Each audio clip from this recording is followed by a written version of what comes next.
Hi, I'm James Howley. This is how my partner Helen ended her life at the Dignitas clinic. She had such energy, such a zest for life, and it was very, very infectious, very infectious.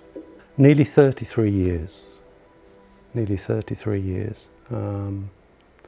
and I can safely put my hand on my heart and say that they were some of the finest times I think I've ever spent. We received a telephone call from her sister who had been tested and found to suffer from a disease called alpha-1 antitrypsin deficiency, which is quite a rare genetic disease. Helen's sister was bringing her up to say, go and get tested. And unfortunately, we found out that she had one of the worst variants of it. Helen was given the diagnosis and told that there's no treatment for it. And on top of that, that she only had about 10 years to live. One day she was this happy, outgoing person, and then the next she could barely walk. She was saying that she couldn't breathe because it felt like she was breathing fire into the lungs. And then in late 2015, she was told that we'd reached the limits of technology, we had reached the limits of our medical ability in this country, and there was nothing else that could be done. She had to face the fact that when she died, she was probably going to die through suffocation.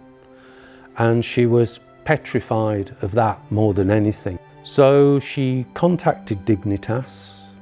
Dignitas is a clinic in Switzerland, which is there are about 5 organisations in Switzerland which enable assisted dying. It was very difficult. It was a very, very difficult decision. Helen really, really didn't want to die. She didn't want to die. The machine was set up, the drug set up, and she was told that whenever she was ready to press the button and the drug would be injected, which it was. And I can safely say that as she passed away, she had a smile on her face.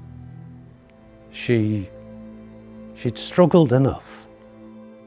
I was in shock. I remember sitting there thinking, this isn't real.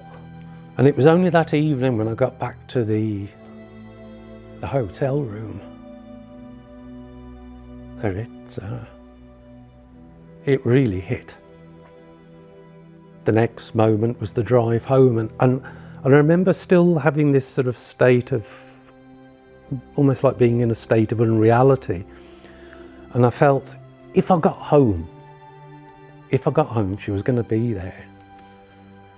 And that's when we drove back, and that's when I found that the house had been broken into and burgled, and by accident one of my neighbours had told the police what had happened. And so in consequence, the next day I was visited by a couple of detectives. Anybody who helps somebody commit the act of suicide is potentially open to 14 years in prison. I was under investigation for nearly 7 months. Helen's consultant wrote to me a very straightforward letter outlining Helen's condition and pointing out that by the stage that she was at, it was amazing if she was still alive anyway. It was phenomenal. After the police had that letter, the case was just dismissed. I don't really have the vocabulary to express the emptiness. You know, you can be with a group of friends, you can be with very, very nice people, but there's always somebody missing. Without her, life does lack. There isn't the joy there was.